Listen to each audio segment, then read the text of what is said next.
पूर्णमिदं पूर्णात् पूर्णमुदच्यते पूर्णस्य पूर्णमादाय पूर्णमेवावशिष्यते।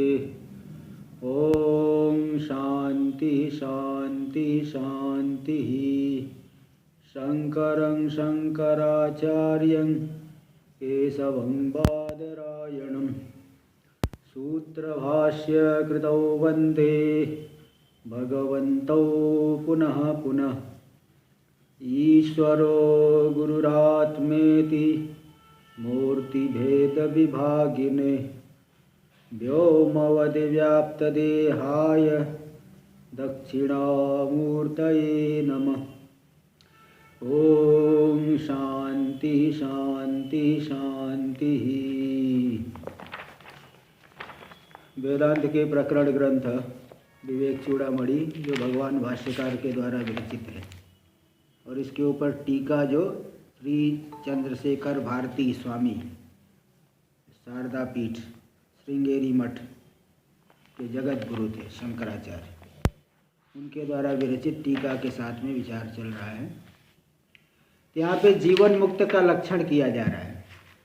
जीवन मुक्त का लक्षण हमारे अंदर आए, इसके लिए हम प्रयत्न करें तो लक्षण मालूम पड़े, इसके लिए हम प्रयत्न करें तो लक्षण मालूम होने पे प्रयत्न किया जा सकता है। इसलिए सब बता रहे थे। ते चल रहा था जीवेशो भय संसार रूप दुर्वासनोज्झिता। जीव और ईश्वर ये दोनों में जो संसार है उभय संसार, उभय संबंधी, जो जीव में कर्तृत्वादि ईश्वर में सर्वज्ञत्वादि, इसकी दुर्वासना से जो रहित है, दुर्वासना जिनकी सदा के लिए छूट गई, वही जीवन मुक्त है। और ब्रह्म और प्रत्यगात्मा का कभी भी भेद नहीं हो सकता। तो इसलिए इस प्रकार इस बात को जो प्रज्ञा के द्वारा जान लेते हैं, प्रज्ञानी बुद्धि से जो जान लेते हैं वही जीवन मुक्त है। इस तरह से बता दिए।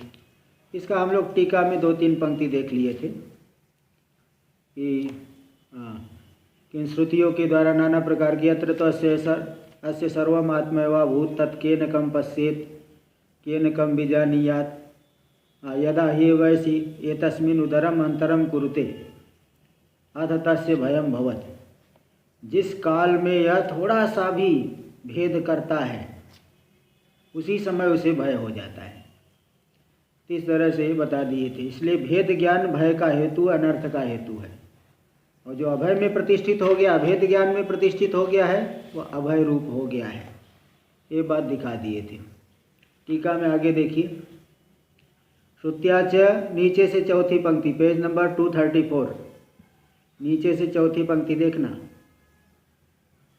तो इति श्रुत्याच अभय ब्रह्म प्रतिष्ठस्य तस्य किंचिदपि भेद ज्ञानम न भवति। अभय ब्रह्म में जो प्रतिष्ठ हो गया ज्ञानी पुरुष जीवन मुक्त, से थोड़ा सा भी भेद ज्ञान नहीं होता। इसलिए थोड़ा सा भी जो प्रत्येक ब्रह्म का और ब्रह्म सर्ग का, इनका कोई भी भेद उसे ज्ञान नहीं होता। ब्रह्म और जगत का और प्रत्येक जीव और ब्रह्म का कभी भी भेद प्रज्ञा के द्वारा नहीं जानते। तो ये हो गया। तथा च भेदस्य अभावादेव तस्य ज्ञानाभावात्। बोले भेद ज्ञान क्यों नहीं होता? अब संसार में भेद तो दिखेगा ही। बोले नहीं, बाधित हो गया है ज्ञान के द्वारा। पूरा जो है दृश्य में सत्यत्व बुद्धि बाधित हो गई। दिखाई देने पर भी प्रतीत हो रहा है, लेकिन सत्यत्व बुद्धि निकल गई है। इसलिए भेद का अभाव है। इसलिए भेद का अभाव होने से ज्ञान का अभाव। ऐसा नहीं कि किसी की आँख फूट गई तो नहीं दिख रहा है, इसलिए नहीं देख पा रहा है। चक्षु में शक्ति नहीं है तो नहीं देख पा रहा है, ऐसी बात नहीं है। बल्कि वह सत्यत्व बुद्धि निकल गई है, इसलिए दिखने पर भी है नहीं, सत्य नहीं है, ऐसा जानना का दृढ़ ज्ञान है। सस विषाण व त्रैकालिक निषेध प्रतियोगित्वा। जैसे सस विषाण, खरगोश की सींग तीनों कालों में नहीं हो सकती। खरगोश के सिर में श्रृंग जो है, सींग गाय भैंस के सिर में तो होती है, लेकिन खरगोश के सिर पे नहीं होती। तो सस विषाण जो है उसका त्रैकालिक तीनों कालों में निषेध, कभी नहीं होता। तो सस का श्रृंग, सस में श्रृंग कब है? कभी नहीं है। इसी प्रकार जैसे सस विषाण तीनों कालों में नहीं, जगत भी तीनों कालों में नहीं है। तो त्रैकालिक निषेध का प्रतियोगी है, तीनों कालों में नहीं है, ऐसे उनकी दृढ़ बुद्धि हो गई है। इसलिए उन्हें ज्ञान भेद का ज्ञान नहीं हो रहा है। वस्तु सता अज्ञाने किंचित ज्ञत्वम न तो असता। बोले जब जगत में भेद का ज्ञान नहीं होगा तो फिर वो सर्वज्ञ कहाँ से होगे? ज्ञानी को तो सर्वज्ञ कहा जाता है। इसलिए कई जगह शंका आती है कि जीव को रज्जु में सर्प की भ्रांति हुई, ईश्वर को सर्प ज्ञान हो रहा है कि नहीं हो रहा है? जीव को जो सर्प ज्ञान हो रहा है, ईश्वर को सर्प ज्ञान हो रहा है कि नहीं हो रहा है? अगर ईश्वर को सर्प ज्ञान नहीं हो रहा तब तो ईश्वर सर्वज्ञ नहीं है, और सर्प ज्ञान हो रहा है तब तो जीव के समान ईश्वर भी भ्रांत हो गया, वो भी संसारी हो जाए तब तो वहाँ बताए, वहाँ ये समाधान आता है, कई जगह टीकाओं में आता है, ईश्वर रज्जु सर्प को रज्जु सर्पत्वेन जानते हैं। कि देखो रस्सी में सर्प देख रहा है, रस्सी में सर्प ऐसा करके, यानी मिथ्या है, रस्सी में सर्प हो नहीं सकता, उसको मालूम पड़ रहा है। और जीव जो है रज्जु रस्सी में सर्प को सर्प रूप से जानता है कि सर्प है, ऐसा नहीं कि रस्सी में सर्प की मुझे भ्रांति हो रही, लेकिन ईश्वर को कि देखो रस्सी में सर्प को उसको भ्रांति हो रही। इसीलिए छोटे बच्चे लोग कई प्लास्टिक का सर्प रास्ते में रख देते हैं, बड़े बड़े आदमी आएंगे देख के भागेंगे तो बच्चे जो है हंसते हैं, ताली बजाते हैं। तो देखिए सर्प जो आदमी को दिख भी रहा है, को भी दिख रहा है, बच्चे को भी दिख रहा है, लेकिन बच्चा जानता है कि तो प्लास्टिक का है, और जो देखने वाला अन्य व्यक्ति है वो सोचता है कि असली सर्प है, इसलिए दोनों में अंतर आ गया। ऐसे ही ईश्वर रज्जु सर्प को रज्जु सर्पत्वेन जानते हैं, पूरे जगत को मिथ्या रूप से जानते हैं, इसलिए कर्मों के अनुसार फल देते। नहीं तो कई लोग कहते हैं कितना जो है लोक में अत्याचार हो रहा है, इतनी जो है पाप बढ़ रहे हैं, इतना सब चीज़ हो रहा है, ईश्वर को तो तुरंत एक झटके में ही सब खत्म कर देना चाहिए, सबको मार देना चाहिए। तो वही बात नहीं, ईश्वर पूरे जगत को मिथ्या जानते हैं, इसलिए जिसका जैसा कर्म है उसके अनुसार फल दे रहे है ना। तो ये व्यावहारिक फल दे रहे, व्यावहारिक कोई पारमार्थिक फल तो है नहीं, व्यावहारिक दे रहे। और भक्तों का जो कष्ट है, किसी को दुख दे रहे हैं, किसी को, भाई वो तो कर्मों के अनुसार मिल रहा है, कोई दुखी है कोई सुखी है, तो इससे ईश्वर को में दुख है क्या? ईश्वर में दुख नहीं, क्योंकि ईश्वर पूरे संसार को मिथ्या रूप से देखते हैं।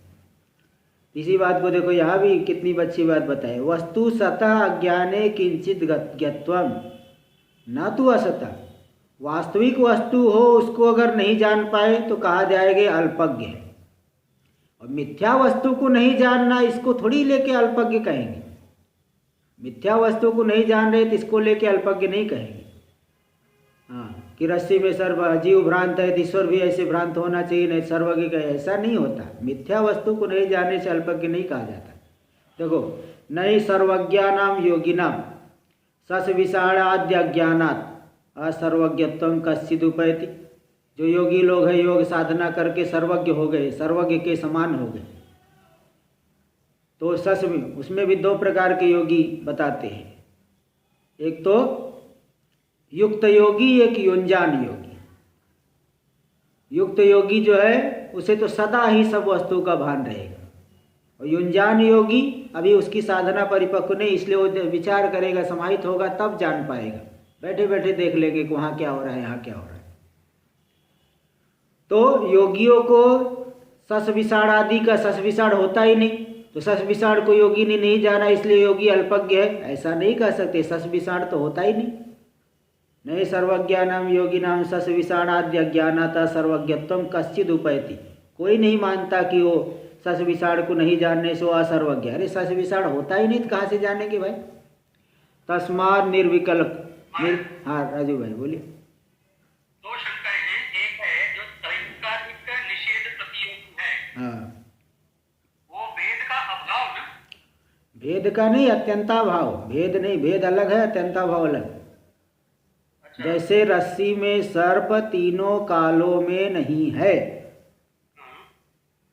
तो वह अत्यंताभाव हो गया। इसी प्रकार भेद तीनों कालों में नहीं है, भेद है ही नहीं।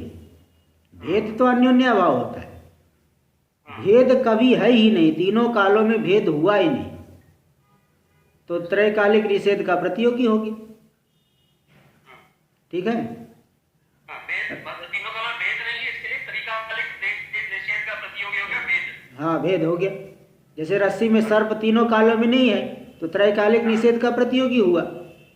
ऐसे ही जगह पूरे यहाँ पे आत्मा में कोई देखो दो प्रकार के भेद, जीव और ब्रह्म का भेद और ब्रह्म और जगत का भेद।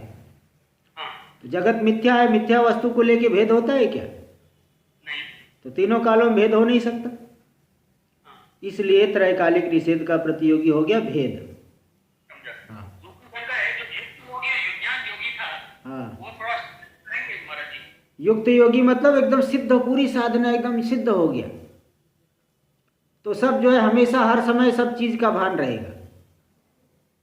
और युंजान योगी क्या है कि अभी साधना परिपक्व नहीं हुई है, तो थोड़ा विचार करेगा, विचार सहकृत विचार करेंगे तो उन्हें भान हो जाएगा वहाँ क्या हो रहा है, यहाँ क्या हो रहा है। हाँ, ये थोड़ा अंतर। अरे लोक में भी देखो, किसी आदमी तुरंत कोई से जान लेगा, कोई थोड़ा विचार करके जानेगा। अब जैसे हाँ, वो सर्वज्ञ मतलब सबको ब्रह्म से जानता है, ना कि नहीं, वो तो वेदांत वाला योगी। अच्छा अच्छा, ठीक है। योग मार्ग वाला योगी जो है वो तो इसकी योग साधना है ना। अब समझा। हाँ, ठीक है। नई सर्वज्ञानाम योगिनाम सस्विषाणादि अज्ञानात् सर्वज्ञत्वं कश्चित् उपैति तस्मात् निर्विकल्पकया, जो निर्विकल्पा प्रज्ञा है, बुद्धि अखंडाकार वृत्ति, देखो कैसे बनती है। सकल शास्त्र संस्कार संस्कृत मन परिणाम रूपया, संपूर्ण शास्त्रों के संस्कार, उस संस्कार से संस्कृत जो मन जो है, बार बार श्रवण मनन जितना करेंगे, जितनी साधना करेंगे, उतना ही मन शुद्ध होते जाएगा, संस्कृत होते जाएगा। तो सकल शास्त्र संस्कार से संस्कृत मन, पहले आप स्वयं देख लो, पहले आपको कुछ नहीं पता था कि जीव का स्वरूप क्या है, ब्रह्म क्या है, ईश्वर क्या है। स्वयं अपने में घटा लीजिए, पहले आपको कुछ नहीं पता था, और अभी जो है इतना अध्ययन करने के बाद, श्रवण आदि करने के बाद मालूम पड़ गया, कम से कम इतना तो मालूम पड़ा कि जीव का स्वरूप क्या है, ब्रह्म क्या है, जगत क्या है। तो जैसे जैसे ये जो है श्रवण आदि करता है, उतना ही शास्त्र संस्कार से संस्कृत हो जाता है मन, और उसके पहले केवल बाह्य संस्कार से, पदार्थों के संस्कार से युक्त होता है मन।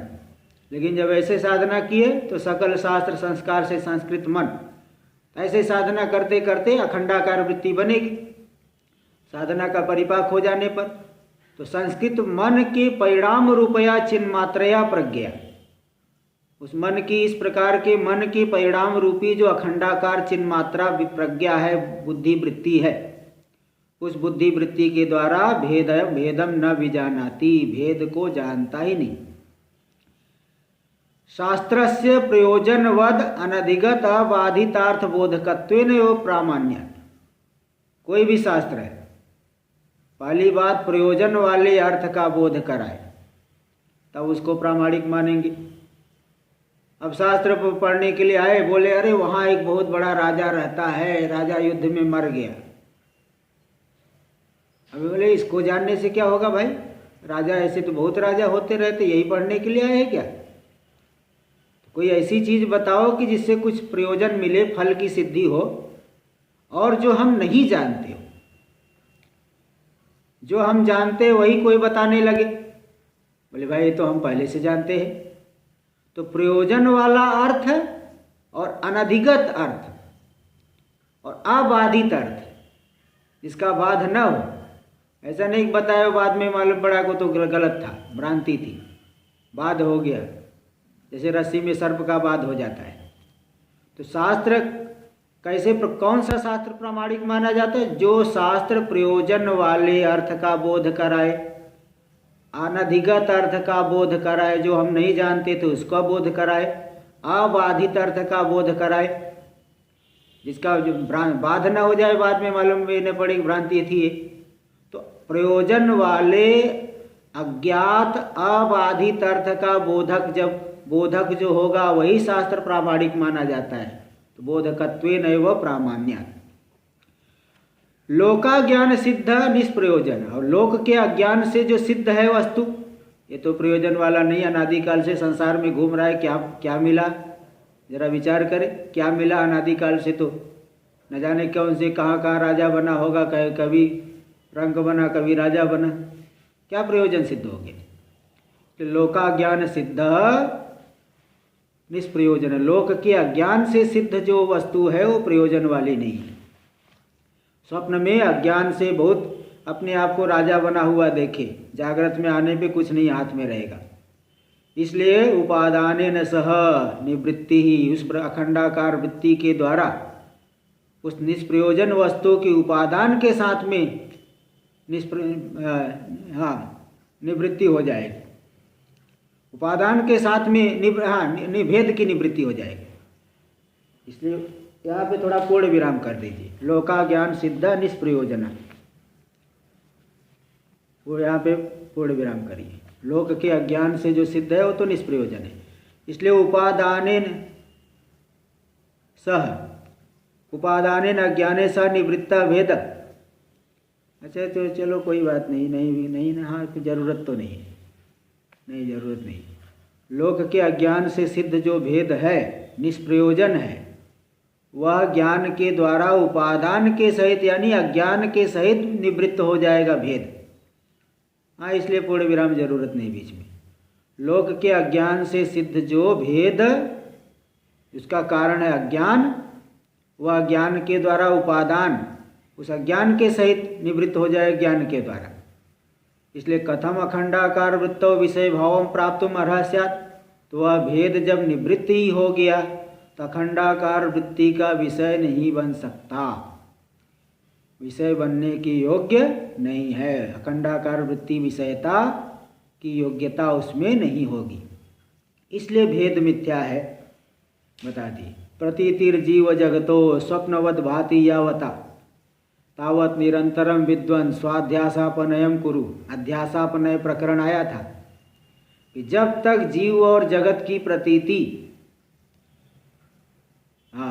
स्वप्न के समान न मालूम पड़ने लगे, मिथ्या न मालूम पड़े, तब तक हे विद्वान, हे विवेकी शिष्य, निरंतर अपने अध्यास को दूर करो, भ्रांति को दूर करो।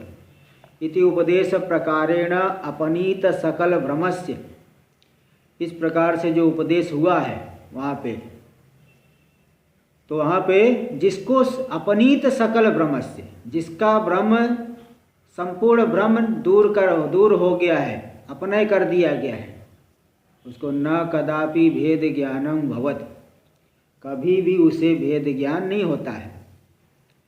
इति एवं लक्षण संपन्न है, तो ऐसा जो इस प्रकार के, जिसको कोई भ्रांति नहीं है, अखंडाकार वृत्ति सब भेद को बाधित कर दिया है, इस लक्षण से जो संपन्न है, स जीवन मुक्त इष्यते, वही जीवन मुक्त रूप से अभिष्ट है, उसे ही जीवन मुक्त माना जाएगा, दूसरे को नहीं। आगे भी देखिए अगला श्लोक 441। साधुभिः पूज्यमानेऽस्मिन्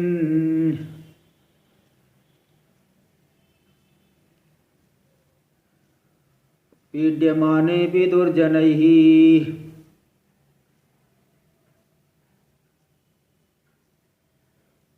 समभावो भवेद्यस्य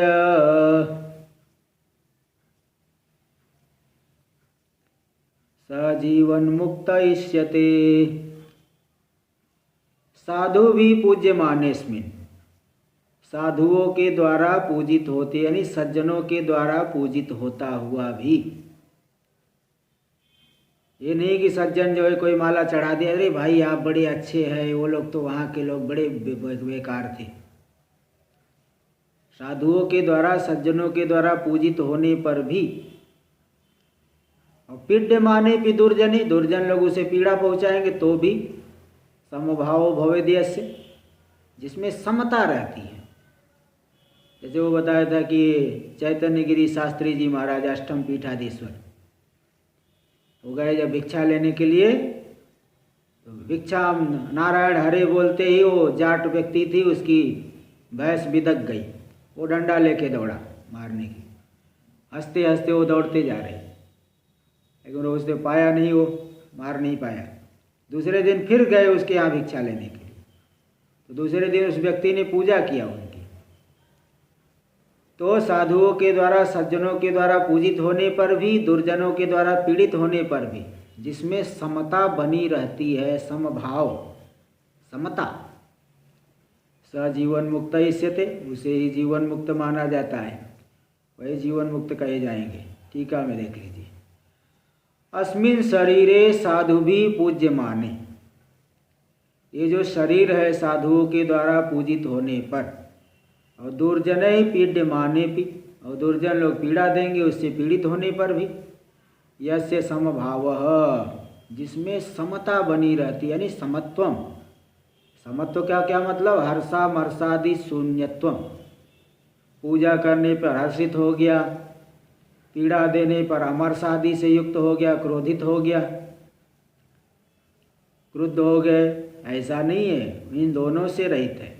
स जीवन मुक्त इष्यते, वही जीवन मुक्त है।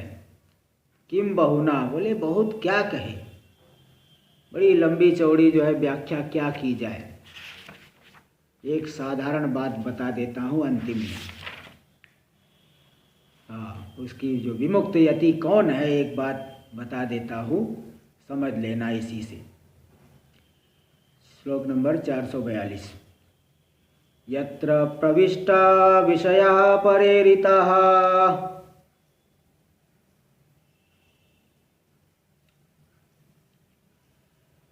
नदी प्रवाह इव वारिराशो। नदी प्रवाह,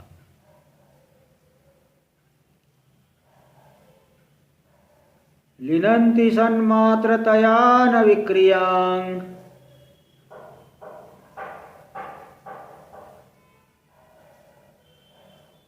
उत्पादयन्ते शयतिर्विमुक्तः।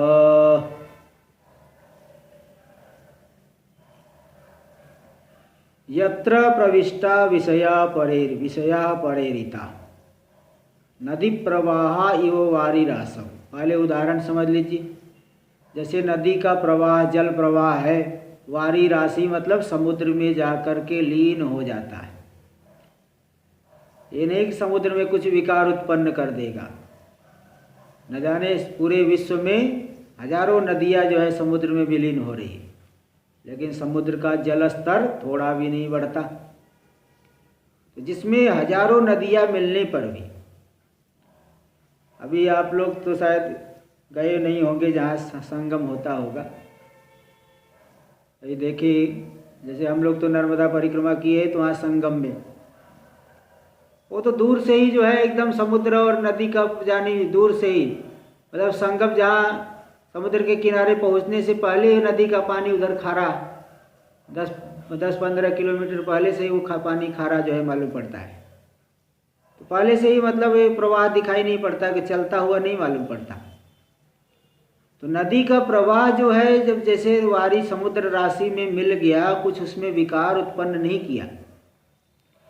इसी प्रकार जिस पुरुष में, जिस ज्ञानी पुरुष में विषय प्रविष्ट हो करके परेरिता, पर के द्वारा की गई निंदा स्तुति, शब्द बोलेगे भी एक विषय है। अच्छा शब्द किया अथवा उसे निंदा करने लगे, शब्द स्पर्श रूप रस गंध, पांचों के पांचों विषय, जिसमें प्रविष्ट हो करके बिल्कुल विकार न उत्पन्न कर पाए, कोई विकार कर ही न सके, ऐसा जो पुरुष है, लीनंति सन्मात्रतया, सन्मात्र रूप से विलीन हो जाती है। सबको सन्मात्र रूप से ही इन विषयों को देखते हैं। न विक्रिया उत्पादयंती, उस ज्ञानी पुरुष में कोई विकार उत्पन्न नहीं कर पाते विषय, शब्द स्पर्श रूप रस गंध। एस यतिर्विमुक्ता, ऐसा जो यति है वही विमुक्त है, वासना से रहित वही विमुक्त है।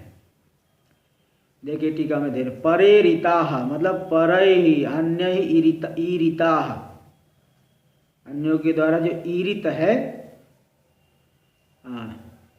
जो कहे गए हैं। ईरगतम, पर के द्वारा प्राप्त कराए गए। ईर प्रेरणे भी धातु होती, दूसरे के द्वारा प्रेरित होकर के दूसरे के द्वारा प्राप्त कराए गए। अनेन, तो परेरिता से देने से क्या तात्पर्य निकला? अनेन स्वतः विषयोन्मुखत्वम नैवास्ति इच्छित ब्रह्मणा पुंसा। स्वतः तो विषयोन्मुख नहीं होता है, दूसरा कोई शब्द स्पर्श रूप रस भोजन करा दिए, कोई जो है निंदा कर दिया, कोई स्तुति कर दिया, तो स्वतः वो विषयोन्मुख नहीं है, दूसरे के द्वारा विषय की प्राप्ति कराई जाएगी। नैवास्ति इच्छित ब्रह्मणा, इच्छितम ब्रह्म ये न, जिसने ब्रह्म को जान लिया है, दर्शन कर लिया है, अनुभव कर लिया है, ऐसे जो ज्ञानी पुरुष है स्वतः विषयोन्मुखत्व उनमें नहीं है।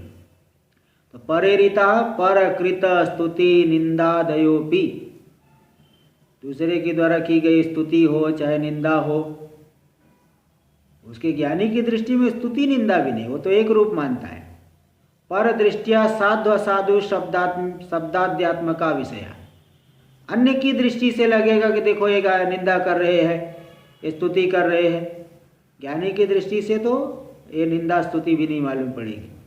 पर दृष्टिया साधु असाधु शब्दाध्यात्मका विषय, ये सब शब्द रूपी जो विषय है, यत्र प्रविष्टा, जिसमें प्रविष्ट हो गए। यम उद्देश्य कृता, जिसको उद्देश्य करके शब्द आदि का प्रयोग किया गया। तो वारी रासो प्रविष्टा नदी प्रवाह इव, जैसे समुद्र रूपी वारी राशि में, जल राशि में नदी का प्रवाह लीन होकर के विकार नहीं उत्पन्न कर पाता। लीयन्ते न विक्रिया उत्पादयन्ति, लीनन्ति का अर्थ लीयन्ते, लीन हो जाते, विक्रिया के उत्पादन नहीं कर पाते। हर्षम व अमर्षम व दैन्यम व, हर्षित हो जाए कि अमर से क्रुद्ध हो जाए, अथवा दीनता, देखो मैं कितना कमजोर हूँ, ये लोग मुझे परेशान करते हैं, बहुत अपने आप में दीनता का अनुभव करे, ऐसा भी नहीं है। तत्र हेतु, क्या हेतु इसमें, क्यों ऐसा उसमें विकार नहीं उत्पन्न कर पाते? सन्मात्रतया, सन्मात्र रूप से विलीन हो गए। अखंड ब्रह्मैवाहमिति निश्चित्य, तो तात्पर्य क्या? अखंड ब्रह्म मैं ही हूँ ऐसा निश्चय करके स्थितवत, जो स्थित हो गए ज्ञानी, उस ज्ञानी के लिए शरीराद्याश्रित स्तुति निंदादीना किम भवत, शरीर आदि में आश्रित जो स्तुति निंदा उसके आदि उनके द्वारा क्या हो सकता है बताओ। सन्मात्र रूप से जिसकी वृत्ति लीन हो गई स्तुति निंदा, ये तो पत्थर पे ढेला फेंके तो पत्थर नहीं टूटेगा, मिट्टी का ढेला ही टूट जाएगा। ऐसे ज्ञानी को जो है कोई विकृत नहीं कर पाएगा। निर्गुणे निर्दोषे च ब्रह्मणि स्थितवताम, तो कुल मिला के तात्पर्य क्या है? निर्गुण और निर्दोष ब्रह्म में जो स्थित है जीवन मुक्त को, उनमें सकल विध विकार शून्यत्वम, जितने भी प्रकार के विकार हो सकते हैं सभी से वह रहित है। तो इसलिए जो दूसरे के द्वारा प्रयोग हो गए निंदा स्तुति, वो सब व्यर्थ ही है। तत्र पर कृतम सर्वम आकाश हननाद्यर्थ खड्गाद्य आयुध प्रयुक्तिवद व्यर्थम, जैसे आकाश को नष्ट करने के लिए कोई तलवार चलाना शुरू कर दे, भाजने लग जाए तलवार जो है खूब चलाए, तो वो उस आकाश को काटने के लिए तलवार चलाना, तलवार का प्रयोग करना, आयुध का प्रयोग करना जैसे व्यर्थ है, इसी प्रकार दूसरे के द्वारा किया गया सब कुछ निंदा स्तुति आदि ज्ञानी के लिए सब व्यर्थ है। हाँ, उसमें अतिशय करने वाले में अतिशय हो सकता है, ज्ञानी की दृष्टि से कोई जो है उसमें अतिशय नहीं आए। हाँ, इसलिए वो गीता में भी आया है कि न कर्तृत्व न कर्माणि, वो न तो कर्तृत्व सृजति प्रभु, है ना, न तो कर्तृत्व की सृष्टि करते न कर्म की सृष्टि करते हैं, कुछ भी नहीं, वो एक रस रहते परमात्मा। इस तरह का मतलब वो भाव से वहाँ बताए हैं।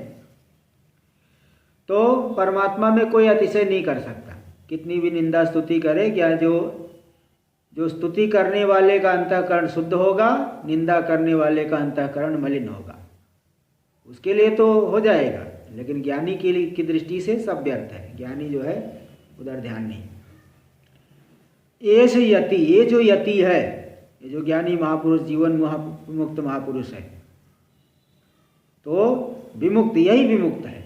यत्र प्रविष्टा विक्रियाम नोत्पादयन्ति, सभी विषय जिसमें प्रविष्ट होकर के बिल्कुल विकार नहीं उत्पन्न कर पाते, ये से यति विमुक्तः, यही यति विमुक्त है, बाकी नहीं। क्यों? क्योंकि क्षीण वासनत्वात्, क्योंकि इनकी वासना क्षीण हो चुकी है। नष्ट मनस्त्वाच्च, मन ही नष्ट हो गया है, मन ही अमनी भाव को प्राप्त कर लिया है, इसलिए ऐसा समझना चाहिए। अब यहाँ अगले श्लोक की भूमिका बता रहे, पेज नंबर 236। तस्य तावदेव चिरम यावत न विमोक्षे अथ संपत्से, बोले उस ज्ञानी का शरीर तो तब तक उसके विदेह मुक्ति में उतना ही विलंब है, यावत न विमोक्षे, जब तक इस शरीर से मुक्त नहीं हो जाते, ये शरीर छूट नहीं जाता, जब तक प्रारब्ध कर्म है। अथ संपत्ति से, उसके अनंतर संपन्न एक रूप हो जाते, ब्रह्म रूप विदेह मुक्त हो जाते हैं। ज्ञान होने के बाद पहले जीवन मुक्ति, और जब तक प्रारब्ध कर्म है तब तक जीवन मुक्ति रहेगी, इसके बाद विदेह मुक्ति हो जाती है। इति श्रुत्या, ऐसी श्रुति छांदोग्य 6ठ अध्याय में आई है, 6वें अध्याय में। और ब्रह्मसूत्र में भी आया है, भोगेन त्वितरे क्षपयित्वा संपद्यते, इतरे इतरे यानी आरब्धे पुण्य पापे। एक संचित पुण्य पाप है, एक क्रियमाण पुण्य पाप है, और एक आरब्ध। तो ज्ञान होने से पहले इस शरीर में जितना किया वो तो प्रारब्ध में ही जाके मिल गया, और ज्ञान होने के बाद वाले जो पुण्य पाप आदि है उनका तो संश्लेष ही नहीं होता ज्ञानी के साथ, संबंध ही नहीं। और संचित जो है ज्ञान अग्नि से दग्ध हो जाती है। अब बचा प्रारब्ध पुण्य पाप, तितरे यानी आरब्ध पुण्य पापे। जो प्रारब्ध पुण्य पाप है वो कैसे नष्ट होगा? भोगे न, भोग करके। जो शरीर जिस प्रारब्ध से मिला है, जब तक प्रारब्ध है शरीर रहेगा, तो प्रारब्ध की समाप्ति भोग के द्वारा जब होगी, तो भोग के द्वारा आरब्ध पुण्य पाप को छीड़ करके संपद्यते, ब्रह्म रूपता का अनुभव कर लेते हैं, ब्रह्म के साथ एक रूपता का अनुभव कर लेते हैं, यानी एकीभूत हो जाते हैं। इति सूत्रेण च, इस सूत्र के द्वारा श्रुति और सूत्र दोनों इस बात को बता रही है कि ज्ञानिनाम अपि प्रारब्ध कर्मायत्तः प्रवृत्ति भोग स्वीकृत कर्तव्य भवत। प्रारब्ध कर्म के अधीन जो भोग है वो ज्ञानी में भी स्वीकार करनी पड़ेगी। प्रारब्ध कर्म कितना प्रबल है, प्रारब्ध की वजह से अज्ञानी की जैसी प्रवृत्ति हो जाती है, ज्ञानी को कहाँ से छोड़ेगा? वो भी तो, ज्ञानी भी तो प्रवृत्त हो जाएंगे। तथा च सुख दुखानुभव रूपत्वात् भोगस्य, भोग का मतलब क्या? सुख का अनुभव करो अथवा दुख का अनुभव करो, यही तो भोग है। तो कथम निर्विकारत्वम, फिर ज्ञानी में कैसे निर्विकारता आएगी? इति शंकायाम प्राह, ऐसी शंका होने पर ये बताते हैं विज्ञात इति। श्लोक नंबर 443 और 43 देखिए। विज्ञात ब्रह्म तत्वस्य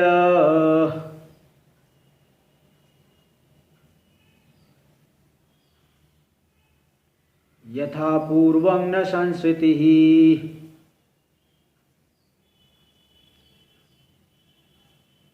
अस्ति चेन्न सविज्ञात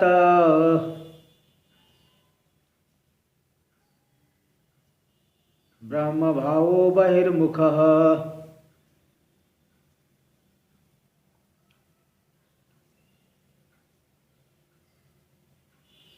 विज्ञात ब्रह्म तत्वस्य यथा पूर्वम न संस्कृति, जिसने ब्रह्म तत्व को जान लिया है, तो जैसे अज्ञान दशा में संसरण कर रहा था, संसरण का अनुभव कर रहा था, सुखी हो जाए दुखी हो जाए, तो ज्ञान होने के बाद बोले इसकी तो जो है कल्पना ही नहीं करना, क्योंकि जैसा जिसमें सुख दुख का अनुभव हो रहा है, जो अपने में मानता है वो ज्ञानी नहीं, वो ज्ञानी हो ही नहीं सकता। इसलिए पूर्व के समान संसार का सुख दुख आदि का सुख कामना से प्रवृत्त होगा, सुख दुख का अनुभव करेंगे, हाँ उद्विग्न हो जाएंगे, कहीं प्रसन्न हो गए, ये सब नहीं। ये सब जो हो रहा है तो समझ लो ज्ञानी नहीं है। अस्ति चेत न सविज्ञात ब्रह्म भावो बहिर्मुख। यदि किसी में ऐसा हो रहा है और ज्ञानी लोग कहते हैं तो उसमें तो उसे तो ब्रह्म रूपता ज्ञाति नहीं, हो तो बहिर्मुख है, बहिर्मुख। उसे बहिर्मुख नहीं, हो तो अभिमान, शरीर आदि में अभिमान करने वाला है, तभी तो ये सब संसरण का अनुभव करेगा, संसार का सुख दुख का अनुभव होगा, उद्विग्न होगा, क्रुद्ध हो जाएंगे, इसलिए वो नहीं है। टीका में विज्ञातम यानी अनुभूतं ब्रह्म तत्वम एन, जिसके द्वारा ब्रह्म तत्व का अनुभव हो गया है। सविज्ञात ब्रह्म तत्व, वो हो गए विज्ञात ब्रह्म तत्व वाले। तो तस्य मिथ्या ज्ञान नाशेन, उनके मिथ्या ज्ञान का तो नाश हो गया है, इसलिए तत्कृताभिमाना भावात्, इसलिए मिथ्या ज्ञान को लेकर के जो अभिमान था वो अभिमान नहीं होगी उनके अंदर। मिथ्या ज्ञान से शरीर आदि में अभिमान होता है, अहंकार आदि होते हैं। अब जो है मिथ्या ज्ञान नष्ट हो गया तो वो अभिमान आदि नहीं। इसलिए यथा पूर्वम मतलब अनुभवात प्रागिव, ज्ञान होने से पहले के समान न संसृति ही, संसार का अनुभव नहीं, सुख दुख का अनुभव नहीं, यानी सुख दुखानुभव, वह सुख दुख का अनुभव नहीं होता। क्यों? स्पृहोद्वेग शून्यत्वात्, स्पृहा यानी इच्छा और उद्वेग, उद्विग्न हो जाना, घबरा जाना, इन दोनों से रहित है ज्ञानी। तदुक्तम गीतासु, क्योंकि गीता में इसी बात को कहा गया है, भगवद गीता में कह दिया गया है। क्या कह दिया गया? दुखे स्वनुद्विग्न मनाहा सुखेषु विगत स्पृहः वीतराग भय क्रोध स्थित धीर मुनिरुच्यते। दुख की प्राप्ति होने पर भी जिसका मन उद्विग्न नहीं होता, जो घबराता नहीं, और सुखेषु विगत स्पृहा, सुख की प्राप्ति होने पर भी वह स्पृहा से रहित है, कामना से रहित। ऐसा नहीं कि और मुझे मिले और मुझे सुख मिलता रहे, कामना हो जाए। वीत राग भय क्रोध, जिसके अंदर राग नहीं, राग वीत नष्ट, इसके अंदर राग नहीं, भय नहीं, क्रोध नहीं, ऐसा जो पुरुष है स्थित धीर मुनि उच्यते, उसे ही जीवन मुक्त स्थित प्रज्ञ ज्ञानी कहा जाता है। स्थित बुद्धि वाले वही है, इति ये बात जो है समझ लेना चाहिए। इतरेषां नैवं विधत्तम, अन्य लोग ऐसे नहीं होते। अन्य लोग भले जो है ऊपर ऊपर से भाव बनाए, कई बार जो है लोग अंदर से दुखी होते रहते, कुछ बोले भाई कुछ परेशानी तो नहीं, अरे बोले नहीं महाराज क्या परेशानी, सब ठीक ही चल रहा है, और अंदर अंदर दुखी होते। बाद में बताते अरे मैंने सोचा क्या बताऊँ, बता दूंगा तो लोग फालतू में परेशान होंगे, इसलिए चलो मैं ही कष्ट सह लेता हूँ। तो ये जो है अन्य लोग ऐसे नहीं होते, भले ऊपर से कुछ और भाव दिखाए, अंदर से कुछ और भाव दिखाए। देखो बताए दुखेषु द्विजन्ते, दुख में प्राप्त होने उद्विग्न हो जाते हैं। सुखेषु सुखेभ्यः स्पृहयन्ति च, सुख के लिए स्पृहा करते हैं, इच्छा करते हैं और मुझे मिले। रक्ता भीता कोपिनस्य, किसी में रक्त हो गए, अनुरक्त हो गए, राग उत्पन्न हो गया, किसी वस्तु में अनुराग उत्पन्न हो गया तो रक्त हो गए, अनुरक्त। भीता, किसी से डर गए, भयभीत हो गए। कोपिना, किसी से क्रुद्ध हो गए तो रक्ता भीता कोपिना, अनुराग वाले, भयभीत हो गए, क्रोध वाले, ऐसा अन्य लोग हो जाते हैं। तो भाई जब अगर जिसको ज्ञानी मान रहे उसमें भी यही सब हो रहे हैं, फिर जो है क्या हुआ, क्या बचा फिर? तदाह, इसलिए अगर अस्ति चेत, यदि है उद्वेग स्पृहादिकम, अस्ति चेत, अगर उनके अंदर उद्वेग और इच्छा आदि है तो न सविज्ञात ब्रह्म भाव, तब तो उन्हें ब्रह्म भरूपता का ज्ञान है ही नहीं। फिर क्या है? कौन सी कोटि में मान ले? बोले बहिर्मुख, वो बहिर्मुख है, मतलब कोशेश्व आत्माभिमान हुआ, पांचों कोशों में आत्मत्व का अभिमान वाले हैं, आत्मत्व का अभिमान करते हैं, आत्माभिमान वाले हैं। इस तरह से बता दिए। देखिए, और फिर बोले कुछ लोग शंका करते, चलो ठीक है मानता हूँ विद्वान की तो कोई गलती नहीं है, पर वासनाएं तो करा लेगी। वासनाओं जो है कितने लोगों को जो है कहाँ से कहाँ पहुँचा देती है। वासना से व्यक्ति जो है कहाँ से कहाँ पहुँच जाता है। कोई साधना करने लगा लेकिन पूर्व की वासना जागृत हो गई, फिर वहाँ से भाग लिया। तो विद्वान की गलती नहीं, लेकिन वासना करा लेगी। जैसे कई बार लोग कहते हैं किसी महापुरुष, महाराज आप तो आपके विषय में नहीं कह रहे, लेकिन यहाँ के लोग जो है उतने ठीक नहीं है। आपकी बात क्या, आप तो भगवान है, लेकिन आपके जो आसपास रहते हैं ना वो उतने अच्छे नहीं हैं, वो लोग बड़े परेशान करते हैं।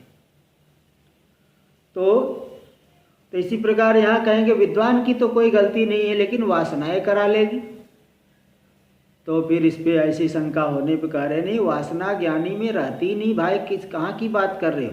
श्लोक देखिए, बता रहे हैं 444, प्राचीन वासना वेगा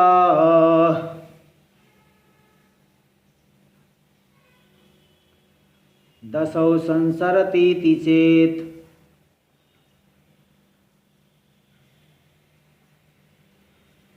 न सदेकत्व विज्ञानान् मंदी भवति वासना।